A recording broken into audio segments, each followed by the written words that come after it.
The radar room hummed under red lights, silent except for the pulse of screens. Outside, the Pacific night stretched endless and black. When the colonel mocked her for pretending to understand stealth tech, she said nothing. But when the radar went blind minutes later, it was her F-22 that broke radio silence. You're watching Scape, where silence becomes strategy and forgotten pilots rewrite the sky. Tell us where you're watching from tonight. Our crew reads every comment from every time zone. The control tower floated above the ocean like a glass fortress. Waves broke against the carrier's hull far below, their thunder muffled by layers of steel and arrogance. Inside, blue light from radar consoles painted faces pale and nervous. Most of the crew were new, clean uniforms, clean assumptions. Only one woman in the room looked like she'd outlived both. Captain Mara Lorne kept to herself at the maintenance console, sleeves rolled, eyes tracing lines of data the others didn't notice. She wasn't supposed to be on the ops deck. Technicians belonged below. But tonight, systems across the fleet had been stuttering. Comms desyncs, ghost echoes on radar, stealth calibration loops. When she offered to help, the colonel smirked. "Ma'am, this is flight ops, not an engineering classroom. You can monitor power feeds if you'd like to feel involved." She didn't look up. "If your stealth arrays keep bleeding bandwidth, you won't feel anything at all." The room chuckled. The colonel smiled, proud of his audience. "Relax, the jets fly fine. It's not the machines that need discipline, it's the people." Mara only muttered, "Funny, that's what the machines used to say about us." A communications officer interrupted. "Sir, F-22 squadron is cleared for night run alpha. 5 birds outbound." The colonel said, "Copy. Let's see if the ghosts behave." Outside, 5 F-22s rolled into the dark. Engines barely audible, afterburners invisible. Their lights were off, their signals encrypted. Their pilots, alone inside sealed domes of glass and pressure. Mara watched through the tower window. The jets disappeared into the horizon, like thought leaving a dream. Minutes passed, then 10. A technician frowned. "Sir, Falcon 5 dropped telemetry." The colonel waved him off. "Probably a handoff glitch." But Mara's eyes flicked to the radar. One trace had faded into static. The other 4 pulsed in a neat line heading north. Static turned into silence. "Sir," the tech said again, "we just lost Falcon 3. Now the colonel's grin faltered. "That's impossible. They're stealth, not invisible to us." She hadn't flown in years, but she knew the sound of disappearing better than anyone alive. Mara moved closer to the console, fingers brushing the keys. "You're losing their cross-feed loops. They're not gone. They're isolated. If you reroute through the secondary band," the colonel snapped, "you're not cleared to touch that system." She looked up at him. "And you better hope someone else knows how to find ghosts in a black ocean." The radar feed flickered. The remaining jets began calling in, distorted, broken. "Command, this is Falcon 2, negative visibility, sensors blind, instruments." The voice vanished. One by one, every trace on the radar disappeared until the scope went blank. A silence fell heavy as the ocean outside. The colonel turned toward her, face pale under the red lights. "Captain, what just happened?" Mara stared at the dead screen. The sky went dark, and something in it doesn't want to be seen.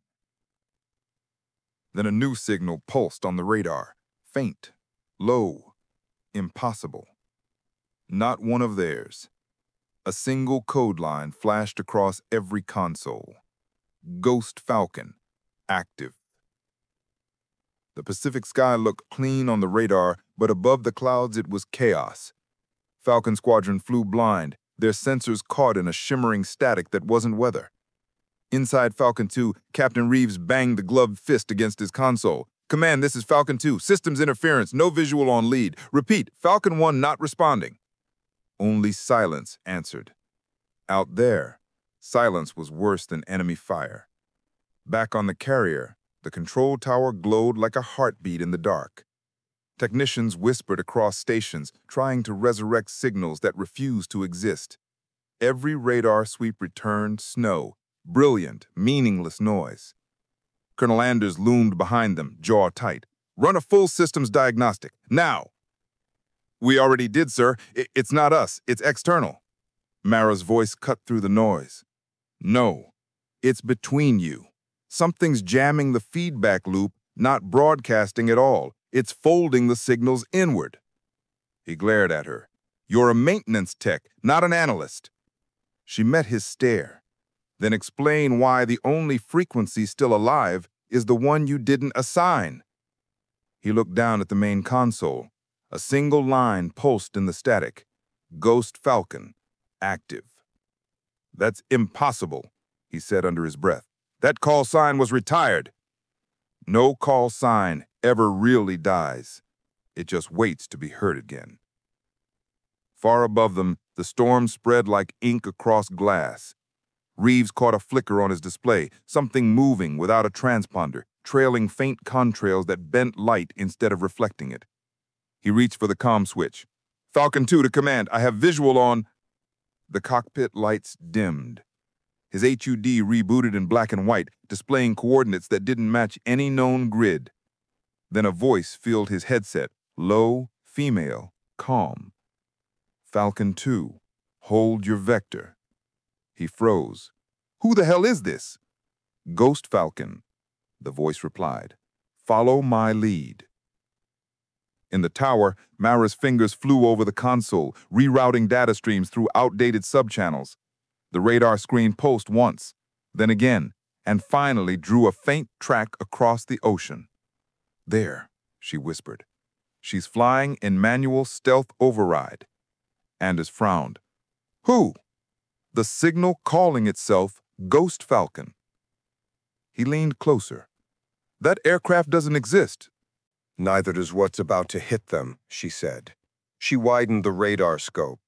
Beyond the returning signal, faint red blips appeared. 3 unknown contacts approaching fast, sea-skimming at Mach 1. "Sir, we've got inbound hostiles," one of the techs shouted. "On this frequency?" Anders commanded. "Negative. No IFF, no nation tags." Mara turned from the screen. "They're not here for the base. They're hunting the Falcons." She had promised herself never to fly again, but promises break easier than radio silence. Up in the sky, Reeves saw it first, missile trails cutting upward through the clouds. "Command, we have inbound," he yelled, banking left, but the interference made every warning tone bleed together. Another voice cut through his headset, calm, measured, unmistakable. "Stay low and cold. Don't light your radar." It was the same voice as before. "Who are you?" Reeves demanded.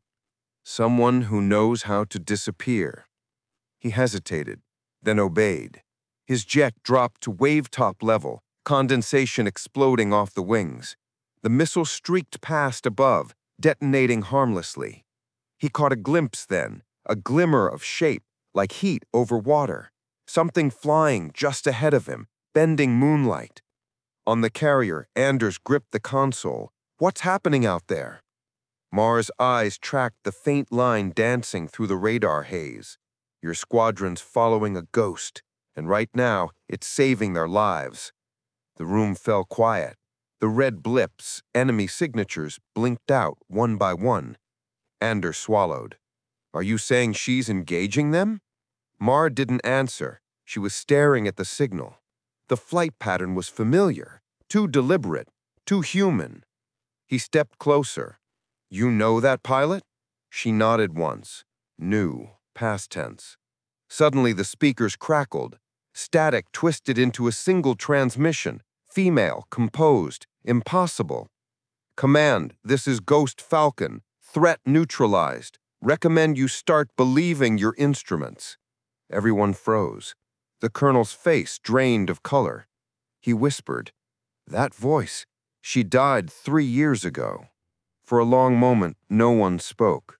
The voice still hung in the air, impossibly clear through static. Every officer in the tower turned toward the comms console, as if staring could make sense of it. On the screen, the call sign glowed steady. Ghost Falcon, active. Colonel Anders leaned closer, his voice unsteady. "Who's transmitting that frequency?" The operator swallowed. "It's not ours, sir. The band is locked to stealth operations, classified Tier 1. That pilot shouldn't exist." Mara didn't move. Her hand rested against the edge of the console, eyes fixed on the signal as if it were a pulse she could feel through the steel. When she finally spoke, her tone was quieter than the hum of the radar. "She isn't supposed to exist. That's the point of a ghost." He turned to her, confusion edging into irritation. "You knew this pilot?" Mara nodded slowly. "Once, before they buried her record under 12 layers of clearance." He frowned. "You're talking about yourself in third person, Captain?" Her eyes met his.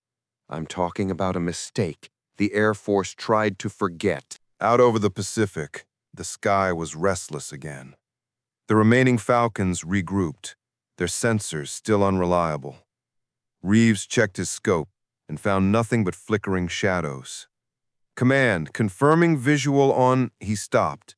There, 30 meters off his right wing, a shimmer in the air coalesced into the sleek outline of another F-22. Its lights were off, its transponder silent. The mysterious jet slid into formation, perfect and effortless. Then his comm crackled. "You're drifting high, Captain. Hold level." Reeves blinked hard. "Who are you?" "Ghost Falcon," the voice replied. "Stay tight. You're not alone out here." He should have been afraid.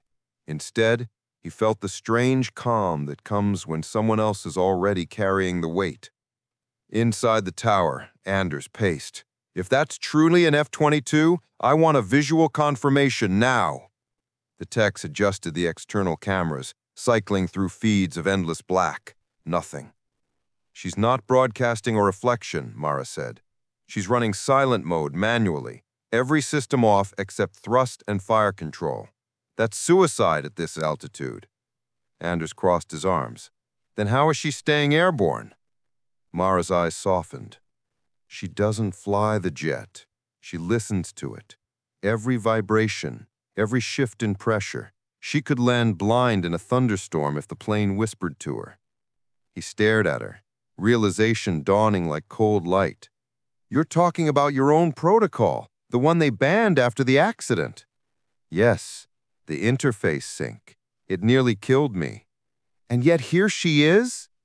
Or something that remembers her. Machines forget faster than people, but the sky remembers every name it loses."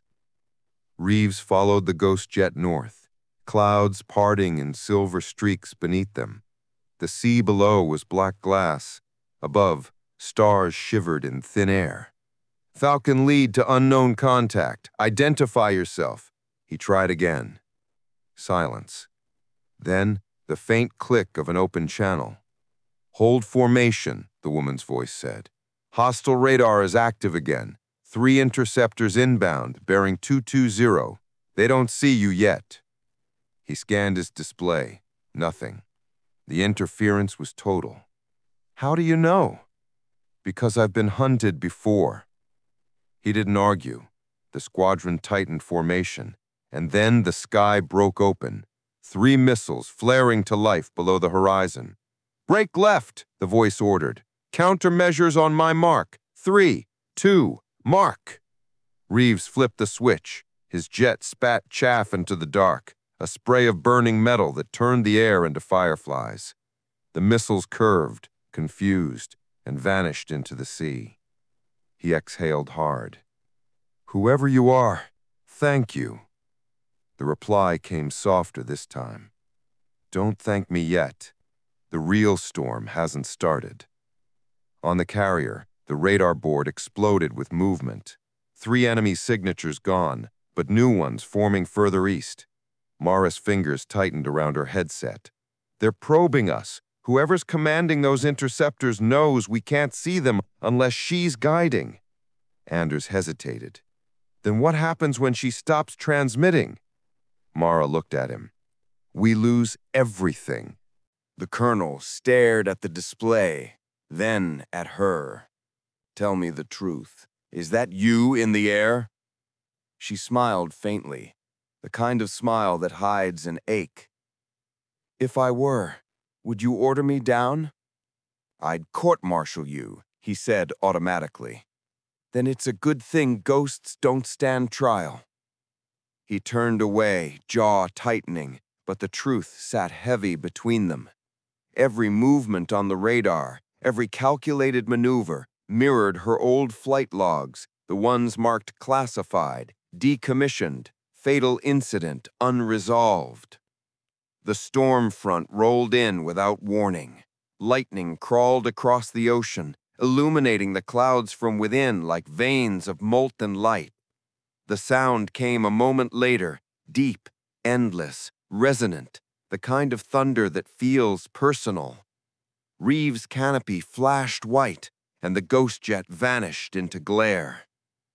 "Command, I lost visual!" he shouted. Static answered him. Then, through the distortion, a voice, her voice, cut through. "Stay low. Follow the lightning. It shows what radar won't." He obeyed, diving into the glowing mist. The storm swallowed him whole.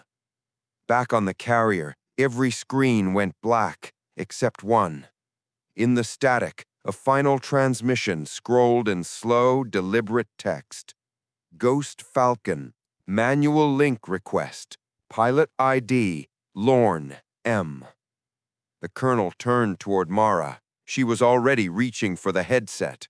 "You can't," he said. "You're not cleared." She met his eyes. Neither was she. And with a single motion, she pressed accept. The tower dimmed as soon as Mara pressed the headset to her ears. The world narrowed to a hum and a heartbeat that wasn't hers. She closed her eyes. For a split second, she was back in the cockpit, weightless, breath fogging the inside of her visor, the world below dissolving into static. When she opened them again, the tower lights were flickering, and the radar consoles pulsed in rhythm with her pulse. Colonel Anders leaned forward, his voice low. "What did you just do?" "I opened the link," she said simply. "That's impossible. The neural interface was decommissioned after your crash." She smiled faintly. "You're right, and yet here we are." The technicians exchanged worried glances. On the radar, one symbol blinked bright against the static storm. Falcon 0, pilot sync active. Out in the black sky, the ghost jet steadied. Reeves saw its formation shift, smoother now, like a heartbeat finding its rhythm. His comms filled with a new voice, low, calm, every word deliberate. "Falcon team, this is command. Maintain altitude. I've got you." It wasn't the colonel.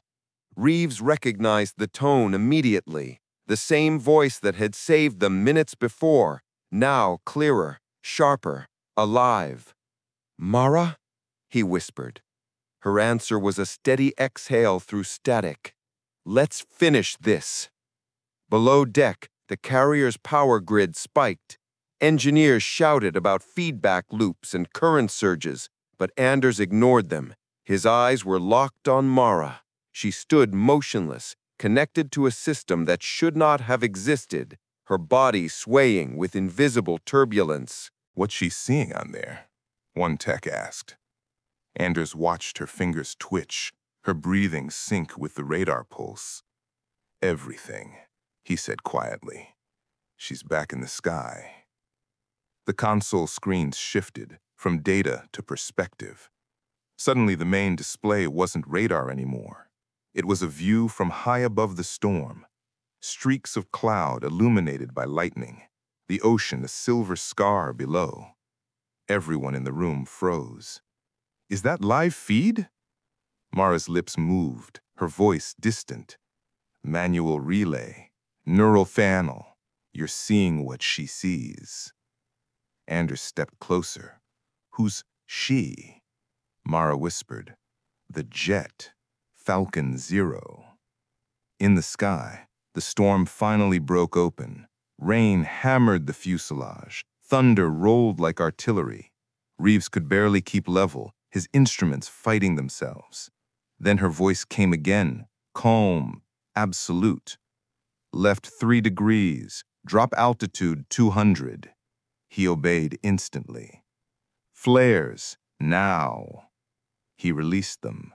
The dark erupted into orange light, reflecting off the water below, and in that flare-lit moment, he saw what she was doing. The ghost jet had turned invisible again, its silhouette shimmering at the edge of light. A second later, 3 enemy aircraft broke through the clouds, their targeting beams slicing through the rain. The lead fighter locked onto Reeves' last position, but before it could fire, a burst of white fire erupted from nowhere. A missile streaked across the sky, cutting the storm in half. The enemy jet vanished in an expanding blossom of flame. "Command, was that you?" Reeves gasped. Mara's voice came through, layered now, one human, one mechanical. "That was us." She wasn't flying to relive the past. She was flying to rewrite it. The other 2 hostiles broke formation, diving low. Mara banked the ghost jet through clouds she couldn't see but could feel. Her pulse raced. The tower lights mirrored her heartbeat. Technicians backed away as sparks jumped across the console. "She's going to burn herself out," one shouted. Anders didn't move. "If you cut the power, we lose her. If you don't, we lose her anyway." Mara's voice came again, softer now, strained. "Falcon 2, on my mark, climb. Use my wake." "Copy." "Mark." "Now." She pulled the F-22 vertical. The G-force slammed her consciousness sideways. The link flickered. The second enemy fighter overshot, its radar confused by the ghost jet's vanishing signature. Mara inverted, rolled and fired. The missile hit dead center. One blink of light, then nothing. The tower erupted in cheers that died just as fast when the third contact appeared, faster, closer, directly behind her. Anders shouted into the mic, "Break off, Ghost Falcon, you've got one on your 6. Her reply came slow, steady, deliberate. "Not breaking, baiting." Reeves shouted, "Don't, he's got lock." Too late. The missile launched. Mara rolled into the dive, the storm wrapping around her like a black ocean. The alarm screamed in her headset. The link burned hot through her veins. Data, light, memory. In the tower, smoke rose from the console. Anders grabbed her shoulder. "Disconnect! You'll fry the entire grid!" She didn't move. Her eyes were locked on the flickering image of the storm. "Falcon 0, she whispered. "Kill the lights." The radar feed went black. Every screen in the tower died at once. Silence. Then a sound from the speakers, low and distant. The rush of wind, the faint echo of a jet passing overhead. When the displays came back online, there was only static and one last signal moving away from the storm. Slow, steady, deliberate. Ghost Falcon, mission complete. Colonel Anders stared at the code blinking on the monitor. Mara had collapsed against the console, breathing shallow but alive. He whispered, "Where's the jet?" A technician checked the radar, voice trembling. "Sir, there's nothing out there. No heat, no signal, no wreckage." Anders turned to the window, lightning flickering far off across the sea. For an instant, he thought he saw it, a faint silhouette cutting through the clouds, silent, alone, untouchable. Then it was gone.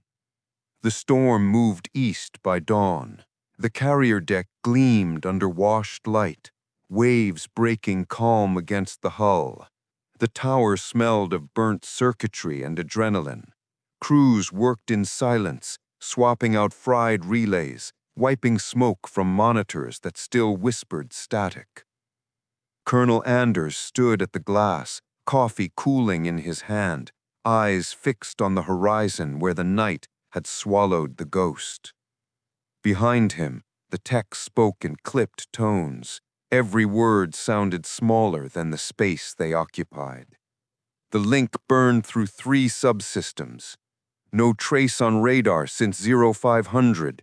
No wreckage, no flight path. Mara sat at a side desk wrapped in a gray blanket, oxygen mask forgotten on her lap. The medics had told her to rest. She hadn't listened. Anders turned finally. "You realize what you've done? I stopped a threat. You compromised a classified interface. You used a banned protocol." "You're welcome," she said softly. He stepped closer, lowering his voice. "You almost killed yourself to do it. Why?" "Because someone had to answer." A faint crackle broke the silence. One of the radar consoles flickered, then cleared. The technician frowned. "Sir, I'm picking up a transmission. Low band, encrypted." Anders froze. "Origin. Unknown. Probably atmospheric bounce." Mara's eyes narrowed. "Play it." The speakers hissed, then a voice threaded through, distorted, metallic, unmistakable. "Command, this is Ghost Falcon. Mission sustained. Returning to silence." The room went still. Anders' throat tightened. "That's impossible. You disconnected." Mara's gaze stayed on the speaker. "I did. That doesn't mean she did." The signal cut out. Static filled the void again, softer this time, almost like breathing. 2 hours later, the debriefing began in the ready room below deck. Admirals, intelligence officers, and technicians filled the space with paperwork and tension. Mara stood before them, hands clasped behind her back, the picture of quiet defiance.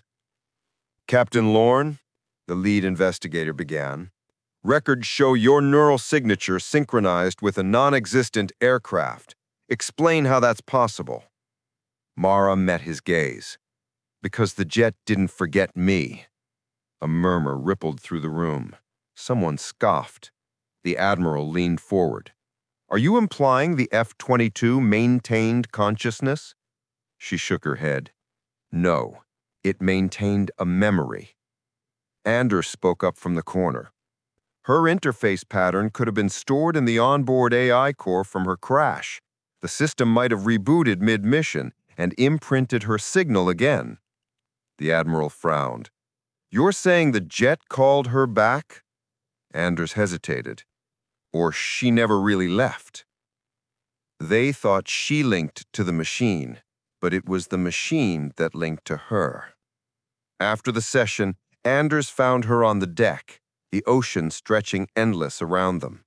She leaned on the railing, hair pulled back by the wind. The air smelled of salt and kerosene. "They're grounding you permanently," he said. "I figured. They'll decommission the link, bury the logs. They always do." He paused. "Was it really you up there?" Mara didn't answer immediately. Her gaze stayed on the horizon, the sun burning low. "I don't know," she said finally. "Maybe part of me stayed in the cloud that night. Maybe part of the jet came back with me. Either way, we recognized each other." Anders nodded, trying to understand something he couldn't measure. She saved them, whoever she was. She was never supposed to be seen. That's what makes her perfect. Later that evening, the crew shut down the tower for recalibration. Consoles dark, power routed to standby. One technician lingered, double-checking connections.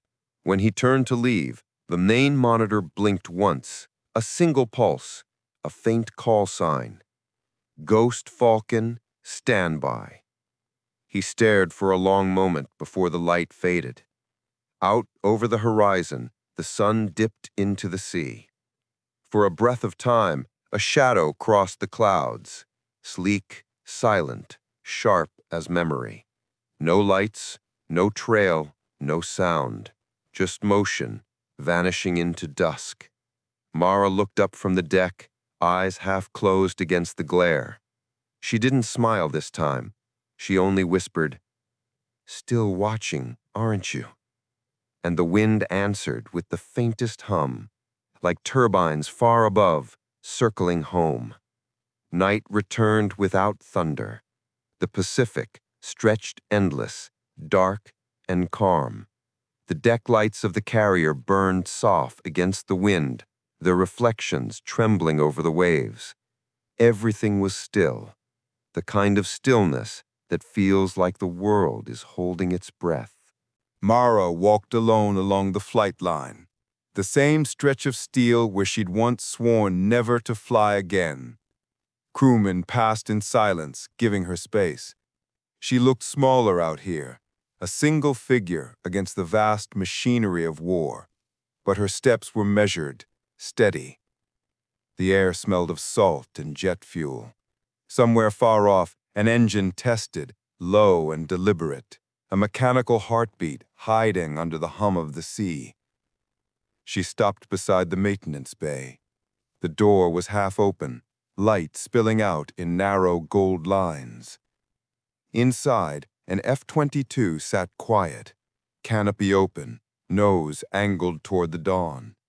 Its surface still bore the burn marks of the last mission, heat scars along the fuselage. Technicians said the aircraft had drifted back into sensor range by itself, unmanned, unpowered, just gliding until the carrier found it. No one had believed it. Mara laid a hand on the cold metal. The hole vibrated faintly, almost imperceptibly. "You made it home," she said. Colonel Anders appeared in the doorway, jacket slung over one arm. "They're sending her to storage," he said. "Orders came down an hour ago." Mara nodded. "That's what they always do with ghosts." He hesitated. "They're asking if you will give a statement." She smiled, faint and tired. "What would I say? That the sky listens? That memory flies better than protocol?" He didn't answer. He just stood there, watching her trace the worn serial numbers on the jet's flank, her fingers lingering where the paint had blistered. "Maybe it wasn't you out there. Maybe it was what you left behind." "Maybe," she whispered. "But does it matter?" The wind moved through the hangar, stirring loose papers and the faint smell of ozone. Somewhere deep in the fuselage, a relay clicked, soft, steady, mechanical. It sounded for an instant like breath. By sunrise, the F-22 was chained for transport. The deck crew cleared the area.